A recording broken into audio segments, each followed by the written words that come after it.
Bismillahirrahmanirrahim. Assalamualaikum warahmatullahi wabarakatuh. Bertemu lagi dengan saya Mang Amsi dari Syariah Saham. Di video kali ini kita akan melanjutkan pembahasan tentang sistem online trading syariah atau SOTS yang bagian kedua. Sebelumnya di video sebelumnya kita mempelajari tentang bagaimana SOTS itu pada mulanya diberlakukan seperti apa, kemudian definisinya, fitur-fiturnya, dan sekuritas mana saja yang sudah memiliki SOTS ini. Kemudian juga kemarin di video yang sebelum ini ya, yang untuk bagian pertamanya kita juga belajar tentang MKBD, modal kerja bersih disesuaikan. Terima kasih juga kepada teman-teman yang sudah merespon tentang MKBD, terutama juga dari pihak sekuritas terkait, karena memang MKBD ini penting untuk kita sebagai investor supaya lebih aman atau lebih dalam hal transaksi, karena ada batas minimal MKBD yang kalau tidak dipenuhi maka sekuritasnya disuspend ya, tidak bisa melakukan aktivitas gitu. Nah, di bagian kedua ini kita akan lebih fokus kepada yang 3, 4, 5 ya. Jadi kemarin kita kan sudah mengecek legalitasnya, kemudian mencermati MKBD. Nah, yang sekarang kita bahas ini membandingkan fee, kemudian kualitas layanan servisnya, dan terakhir adalah edukasi dan trainingnya. Nah, perlu kita pelajari dulu bahwa fee ini ada komponennya ya teman-teman. Pertama, fee broker, yang ini khusus untuk sekuritasnya. Kemudian juga ada biaya transaksi yang untuk bursa efek dan penyelenggara transaksi ya, BI, KP, dan KSEI. Kemudian ada pajak pertambahan nilai atau PPN 10% ya dari fee dan levy, dan terakhir ada pajak penghasilan. Kita semua tidak dipusingkan dengan penghitungan ini karena sudah ada langsung otomatis ya teman-teman dari brokernya gitu. Nah, sebagai contoh kita buat perhitungan beli ya. Misalnya di bulan Desember ada seorang investor yang membeli 10 lot saham BRI Syariah atau BRIS di harga 1.500 dengan fee transaksi sebesar 0,15%. Maka perhitungannya sebagai berikut: nilai pembelian ditambah fee beli. Kita hitung ya, 1.500 dikali 1000 lembar, 10 lot dikali 100 lembar, berarti 1.500 dikali 1000 itu 1.500.000, ditambah fee-nya 0,15% dikali 1.500.000, artinya 1.500.000 ditambah 2.250, totalnya 1.502.250. Itu detailnya. Tapi sebenarnya ada cara cepat ya teman-teman. Cara cepatnya itu mengalihkan nilai pembelian dengan 1 plus nilai fee. Misalnya fee-nya 0,15%, maka dikalikan 1 plus 0,0015.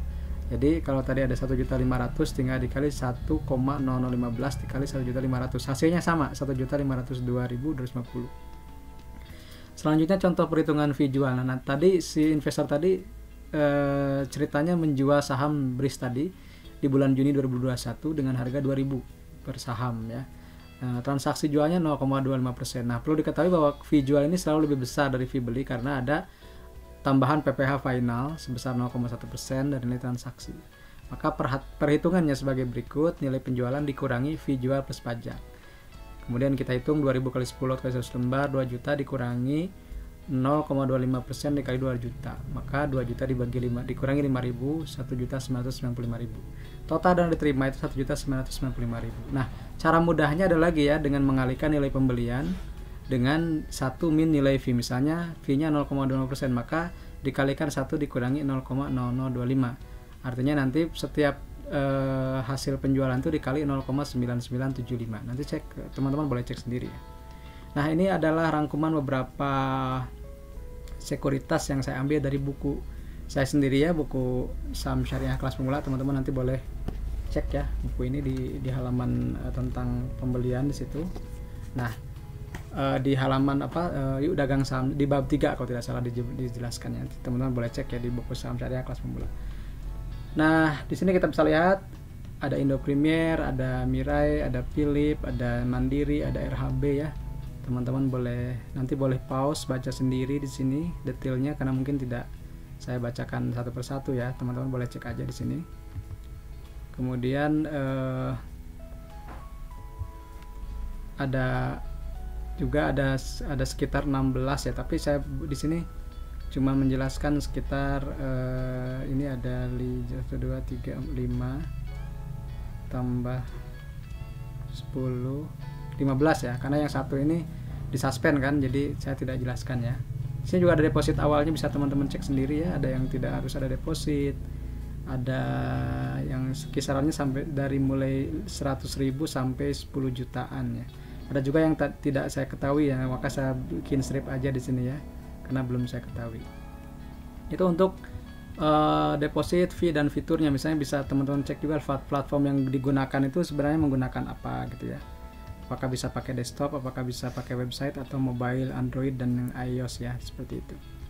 Nah, di pilihan di penjelasan tadi kita juga melihat ada yang harus dipertimbangkan adalah kualitas layanan customer service. Nah, ini bisa dilihat dari, kalau saya pribadi kan susah tuh menilainya, maka saya coba menggunakan review apps-nya gitu, dan dalam hal Android ya, karena ini kan berbasisnya kebanyakan Android gitu. Nah, di situ kita bisa lihat bahwa kalau dari ratingnya ya, kita bisa cek bahwa ternyata Samoya Sekuritas itu yang memiliki rating paling tinggi 4,6, meskipun reviewernya cuma 150 orangan ya, dan diinstalnya baru oleh 10 ribuan. Nah, ini yang paling yang mungkin agak banyak yang diinstal adalah Philip dan Mirai dengan rating yang lumayan ya, di atas 4 gitu, 4 lebih gitu. Dan reviewernya paling banyak itu Mirai Asset ya. Nah, kemudian juga ini mungkin FAC Sekuritas juga bagus ya, ada 4,1 ratingnya. Jadi saya urutkan berdasarkan rating, kemudian saya urutkan berdasarkan reviewer gitu, karena semakin banyak reviewer berarti kan semakin banyak yang pakai. Nah, kenapa RHB ini saya hijau? Karena ini SOTS terpisah sendiri, dia punya aplikasi syariah tersendiri ya, jadi terpisah dari yang biasanya yang konven, jadi dia punya aplikasi khusus, makanya installnya belum banyak ya, cuma 1000-an, tapi ratingnya lumayan, ada atas 4 gitu. Sisanya silakan teman-teman cek sendiri di Androidnya, reviewnya seperti apa. Nah, juga untuk bagian kelima tentang edukasi, training, kemudahan buka akun, teman-teman bisa cek di sosial media mereka. Kenapa saya gunakan Instagram, teman-teman? Karena Instagram ini adalah salah satu sosial media yang banyak digunakan milenial ya. Jadi kalau milenial mungkin lebih kenal Instagram ketimbang Facebook, Twitter atau yang lainnya. Nah, ini saya urutkan berdasarkan jumlah follower ya. Misalnya ada Indo Premier, ada Mandiri Sekuritas, ada, dan pastikan kalau yang sudah centang biru ini adalah sudah terverifikasi ya, teman-teman. Jadi sekarang kan banyak yang akun-akun palsu ya, terutama dari sekuritas-sekuritas besar. Nah, teman-teman pastikan harus ada centang biru, berarti itu sudah diverifikasi. Indo Premier, Mandiri Sekuritas, BNI Sekuritas, Mirai, MNC, Philips ya, kemudian Panin, RHB, Pintraco, BRI dan Reksa. Ini yang terbaru, kemarin juga baru launching ya, hari kemarin. Ada FAC Sekuritas, Henan Putih Rai, dan terakhir ada Samoya dan Maybank. Jadi ini adalah salah satu pertimbangan untuk mengenali sekuritas yang kita ingin nanti daftar sebagai nasabah di broker itu. Jadi silakan pertimbangan, kembali lagi ke awal ya, silakan pertimbangkan legalitasnya, MKBD-nya, kemudian fee-nya, kualitas layanan CS-nya, dan juga aktivitas edukasi dan training. Dan sekali lagi ini bukan rekomendasi salah satu sekuritas, tapi teman-teman juga harus mempelajari semuanya, sesuaikan dengan kebutuhannya. Sebenarnya sih kan intinya sih kalau broker itu hanya untuk menyetor, kemudian withdraw, kemudian membeli dan menjual gitu, menyetor, menarik dana, kemudian membeli dan menjual saham. Sebenarnya itu saja. Kalau itu sudah terpenuhi, sebenarnya sudah cocok dengan atau sudah cukup untuk sebagai trader dan investor. Tapi teman-teman mungkin ingin ada fitur lain, layanan lain, misalnya edukasi rutinnya, training rutinnya, itu nanti teman-teman bisa mencari tahu sendiri di sosial media mereka yang teman-teman ingin follow ya, misalnya di Instagramnya atau di Twitternya, silahkan bebas saja. Tapi kenapa saya menggunakan salah satunya Instagram? Karena Instagram ini salah satu sosial media yang digandrungi oleh para milenial menurut riset ya. Jadi, dan sekarang demografi investor Indonesia kan kebanyakan milenial. Jadi kalau kita menyesuaikan antara demografi milenialnya kemudian dengan preferensi penggunaan sosial media, maka Instagram adalah salah satu sosial media yang bisa kita jadikan acuan untuk memilih sekuritas yang awareness-nya atau dikenali oleh masyarakat ya.